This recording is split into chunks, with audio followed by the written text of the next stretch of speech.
திருக்குறள் சிந்தனை. தூண்டில் முள்ளில் பொதிந்த இரையைப் பெற்று பின்பு உயிரை இழக்கும் மீன் போல முதல் ஆட்டத்தில் வென்று ஒரு தொகையைப் பெற்று இன்னும் பெறுவோம் என்னும் பேராசையால் மேலும் மேலும் ஆடி முன்பு பெற்றது போல 100 மடங்கு இழந்து வறுமையுற்று வாழ்நாள் கொண்டு இருக்கும் சூதாடிகளுக்கு அறமும் பொருளும் இன்பமும் பெற்று நன்றாக வாழ்கின்றதோர் வாழ்க்கை உண்டாகுமோ என்றால் அவ்வாய்ப்பு கிடைக்கவே கிடைக்காது.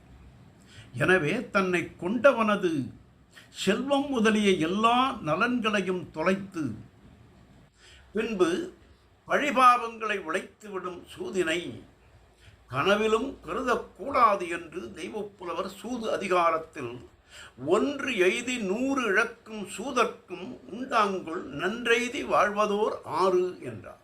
நாளையும் சிந்தி.